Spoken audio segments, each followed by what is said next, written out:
Hi everyone, this is Neetu. आज हम ज्यामिति स्टार्ट करने वाले हैं जिसमें हम बहुत बेसिक चीज़ें पढ़ेंगे और एक ऐसा टॉपिक पढ़ेंगे जिस पर क्वेश्चन हमेशा पूछा जाता है।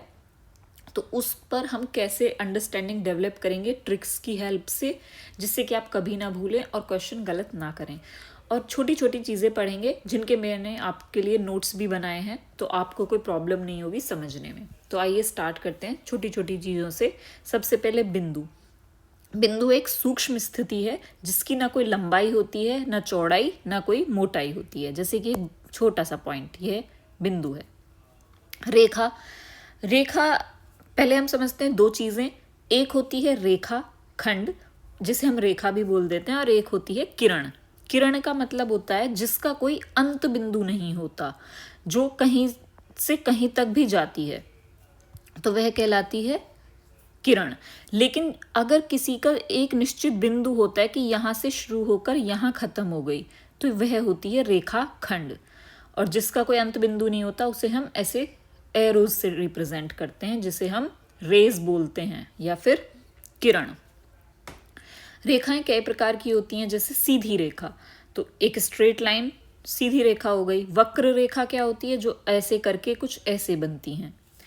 समांतर रेखाएं, ये बहुत इंपॉर्टेंट है, इसके ऊपर बहुत प्रश्न बनते हैं। तो दो रेखाएं आपस में जो एक दूसरे को कभी नहीं काटती, समांतर रेखाएं कहलाती हैं। और उनके बीच में जो डिस्टेंस होती है वह हमेशा इक्वल होती है। अगर यह यहाँ पर x है तो यह कितनी भी दूर चले जाओ वह तभी भी x ही होगी। तो वह रेखाएं समांतर रेखाएं कहलाती हैं। प्रतिच्छेद रेखाएं, जो रेखाएं एक दूसरे को किसी एक निश्चित बिंदु पर काटती हैं, तो वह इंटरसेक्टिंग लाइन या फिर प्रतिच्छेद रेखाएं कहलाती हैं। लंब रेखा, जब दो रेखाएं एक दूसरे को इस तरीके से काटती हैं कि उनके बीच में 90 डिग्री का एंगल बनता है। जैसे ये दो रेखाएं हो गई, तो इनके बीच में यहाँ पर 90 डिग्री का एंगल बन रहा है, तो हम कहेंगे यह एक लंब रेखा है या फिर परपेंडिकुलर लाइन है। आगे समझते हैं कोण। कोण क्या होता है, जब दो किरण एक दूसरे को एक ही प्रारंभिक बिंदु पर काटते हैं या फिर निकलती हैं, जैसे ये यहाँ से निकल रही है, ये भी यहाँ से निकल रही है, तो इनके बीच में जो ये बनता है इसे ही हम क्या कहते हैं, कोण। या फिर इनके बीच में जो भी झुकाव होता है, जैसे एक रेखा ऐसे जा रही है, एक रेखा ऐसे जा रही है, तो दोनों इस बिंदु से निकल रही हैं, तो यह इनके बीच में कोण है। और यह भी इनके बीच में ही कोण है। अब पेयर ऑफ एंगल्स, कभी कभी हम कंफ्यूज हो जाते हैं जब हम पढ़ते हैं पूरक कोण संपूरक कोण के बारे में, तो ये कहलाते हैं युग्म। ये इनके प्रकार नहीं, युग्म हैं। तो इस पर क्वेश्चन बहुत ज़्यादा पूछा जाता है, कोटि पूरक या पूरक और ऋजु पूरक या संपूरक कोण के बारे में। अगर आप इन्हें इंग्लिश में याद करेंगे तो ज़्यादा इजी है। कॉम्प्लीमेंट्री एंगल्स और सप्लीमेंट्री एंगल्स, तो वे कोण जिनको जब हम जोड़ते हैं तो वे 90 डिग्री का योग होता है उनके बीच में। जैसे कि इस तरीके से ये दो कोण हैं, इस तरीके से, तो x और यह है y, तो x plus Y is equals to 90 degree होता है, तो हम उन्हें कहते हैं कॉम्प्लीमेंट्री एंगल्स। और जब दो कोणों के बीच में 180 डिग्री का एंगल बनता है, मतलब उनको जोड़ने पर 180 डिग्री बनता है, जैसे यह है a और यह है b, तो वे बनाते हैं सप्लीमेंट्री या फिर ऋजु पूरक या संपूरक कोण। a plus B is equals to 180 degree. तो हम क्वेश्चंस की, बहुत सारे क्वेश्चंस की प्रैक्टिस करेंगे। इन पर क्वेश्चंस इस तरीके से बनते हैं कि कोई दो कोण संपूरक कोण है और एक कोण 90 डिग्री है तो दूसरा क्या होगा, या फिर एक कोण 45 है तो दूसरा क्या होगा। इस तरीके से इसमें क्वेश्चंस पूछे जाते हैं। तो अब हम पढ़ते हैं टाइप ऑफ एंगल्स। एंगल्स के टाइप क्या क्या होते हैं। तो ये तो हमने पढ़े पेयर ऑफ एंगल्स, कॉम्प्लीमेंट्री और सप्लीमेंट्री। मैंने कॉम्प्लीमेंट्री और सप्लीमेंट्री के लिए अपने लिए एक ट्रिक बनाई थी, आपको भी हम बता सकते हैं। तो आप अपने तरीके से, आपकी कोई और ट्रिक है, आप कैसे याद रखते हैं तो वह आपकी चॉइस है।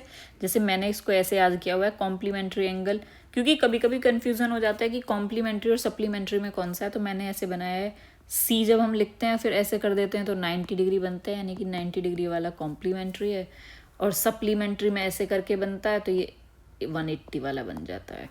ये मेरी ट्रिक थी जब मैंने इनको याद किया था। अब हम बात करते हैं कोणों के प्रकार। तो सबसे पहले पढ़ते हैं एक्यूट एंगल, न्यून कोण क्या होता है। तो कोई भी कोण जो 0 डिग्री से ज़्यादा हो और 90 डिग्री से कम हो तो वह एक्यूट एंगल कहलाता है। और राइट एंगल 90 डिग्री, समकोण 90 डिग्री होता है। ये सब टर्म्स क्वेश्चंस में यूज़ होती हैं, इसलिए हमें पता होनी चाहिए। उसमें कहा जाएगा कि कौन सा कोण न्यून कोण बनाएगा, या जो इस तरीके से बहुत सारे क्वेश्चंस आएंगे। ऑब्ट्यूज एंगल अधिक कोण जो 90 डिग्री से ज़्यादा होता है और 180 डिग्री से कम होता है। स्ट्रेट एंगल या रिजु कोण या सरल कोण 180 डिग्री होता है। रिफ्लेक्स एंगल, वृहत कोण जिसे हम कह सकते हैं, वह एग्जैक्टली 360 डिग्री हो जाता है। या फिर रिफ्लेक्स एंगल 360 डिग्री से कम होता है। एग्जैक्टली 360 डिग्री तो पूर्ण कोण कहलाएगा। तो 180 डिग्री से ज़्यादा और 360 डिग्री से कम को हम रिफ्लेक्स एंगल बोलते हैं। तो ये सब आप यहाँ से पढ़ सकते हैं और एक अपने नोट्स बना सकते हैं। आप स्क्रीनशॉट भी ले सकते हैं इनका। अब हम आते हैं अपने मेन टॉपिक पर जो आज हम पढ़ने वाले हैं। इसके ऊपर क्योंकि बहुत सारे क्वेश्चंस पूछे जाते हैं कि कोई भी दो समांतर रेखाएं हैं और उन पर एक तिर्यक रेखा खींची गई है, जिसे हम इंग्लिश में ट्रांसवर्सल लाइन भी बोलते हैं।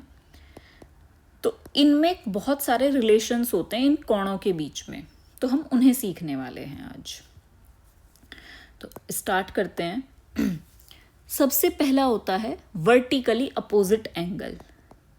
इनके भी आपको नोट्स प्रोवाइड किए जाएंगे, तो बस हम इसको समझ लेते हैं कैसे, जिसे हम हिंदी में कहते हैं शीर्षाभिमुख कोण। तो जब कोई भी दो रेखाएं इस तरीके से कुछ कटती हैं, मतलब एक्स बन रहा हो, तो उनके बीच में एक कोणों में कुछ रिलेशन होता है, जिसे हम शीर्षाभिमुख कोण या वर्टिकली अपोजिट एंगल बोलते हैं। तो जब यह ऐसे क्रॉस बनता है तो इसमें आमने सामने वाले कोण आपस में बराबर होते हैं। ये दोनों आपस में बराबर होंगे और ये दोनों आपस में बराबर में होंगे। तो कैसे? जैसे कि अब यहाँ जब हम इस डायग्राम को देखते हैं कि ये दो समांतर रेखाएं हैं AB और CD। यहाँ AB समांतर है CD के, और यहाँ इन पे से एक त्रियक रेखा खींची गई है EF। तो यहाँ पर जब हम देखते हैं तो यह क्रॉस बन रहा है। तो अब इसमें क्रॉस जब बनता है तो हम देखते हैं एंगल 1 जो होगा वह इक्वल होगा एंगल 3 के, क्योंकि शीर्षाभिमुख कोण, जैसा मैंने अभी बताया कि जब x बनता है तो उनमें आमने सामने के कोण एक दूसरे के बराबर होते हैं, तो इसलिए एंगल 1 इक्वल होगा एंगल 3 के, और एंगल 2 इक्वल होगा एंगल 4 के, और एंगल सेम वे यहाँ पर x बन रहा है नीचे भी, तो एंगल 5 इक्वल होगा एंगल 7 के, और एंगल 6 इक्वल होगा एंगल 8 के, जिन्हें हम बोलते हैं वर्टिकली अपोजिट एंगल या शीर्षाभिमुख कोण। अब आगे हम बात करते हैं दूसरे पॉइंट की। तो आपके लिए इन सब के नोट्स हैं, तो आपको लिखने की ज़रूरत नहीं है। अब आगे हम देखेंगे करस्पॉन्डिंग एंगल या संगत कोण क्या होते हैं। जब एक F जैसा बनता है तो उनके बीच में क्या संबंध होता है? इस F में जो कोण यहाँ पर बनेगा, यहाँ और यहाँ, ये भी आपस में इक्वल होते हैं। तो जैसे यहाँ पर एक F जैसी आकृति बन रही है, यहाँ से हम देखते हैं ये और ये, तो इस F आकृति के हिसाब से एंगल 4 इक्वल होगा एंगल 8 के, क्योंकि F आकृति बनती है। और इसी तरीके से इधर हम पीछे जब देखते हैं तो एक रिवर्स में एफ बनता है, ऐसे करके उल्टा एफ। तो उसमें भी इस तरीके से इक्वल होगा, एंगल 3 इक्वल होगा एंगल 7 के, और एफ के जो बाहर हैं वह भी इक्वल होंगे। तो एंगल 1 इक्वल होगा एंगल 5 के, या फिर हम कह सकते हैं कि उल्टा एफ बना लें।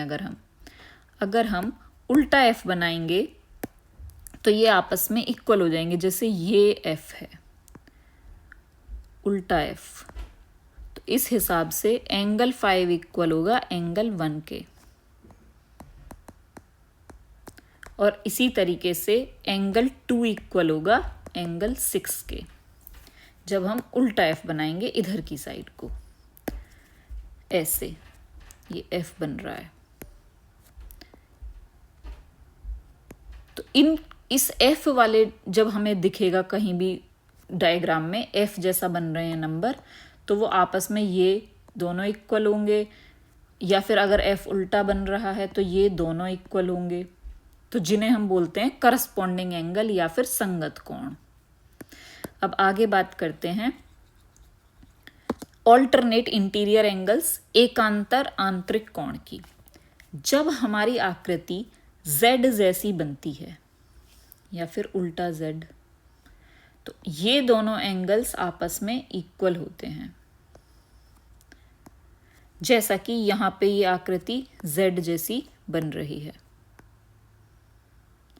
जिन्हें हम बोलते हैं एकांतर आंतरिक कोण या फिर ऑल्टरनेट इंटीरियर एंगल्स।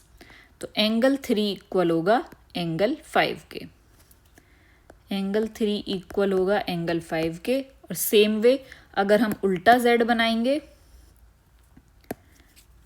ऐसे करके,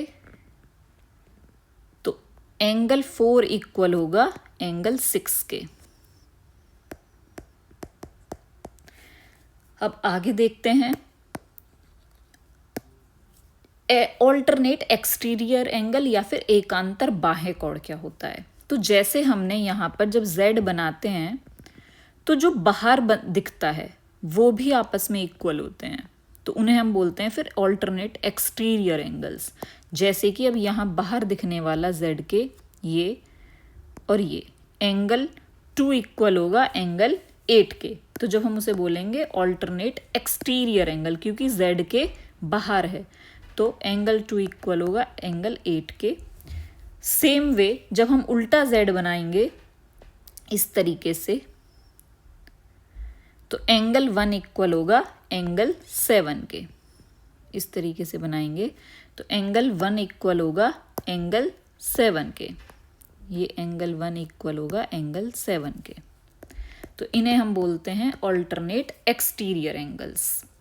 ये सब बहुत अच्छे से मैंने नोट्स में लिखा है, आपको बहुत अच्छे से अंडरस्टैंडिंग डेवलप होगी। नेक्स्ट लास्ट है यह एक, जब आपको इस तरीके से स्ट्रेट लाइन दी हुई होगी त्रियक रेखा, तो जो ये इस तरीके से एंगल होते हैं ये आपस में 180 डिग्री बनाएंगे। इधर वाले 180 बनाएंगे प्लस होके, और इधर वाले प्लस होके 180 बनाते हैं।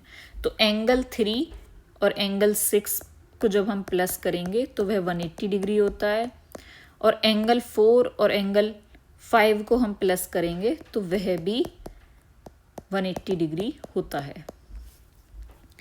तो ये सब नोट्स आपके लिखे हुए हैं। शीर्षाभिमुख कोण जिसे हम बोलते हैं, वह जब दो रेखाएं एक दूसरे को काटती हैं तो आमने सामने के कोण बराबर होते हैं, जैसा हमने अभी देखा वो x बनाते हैं जब।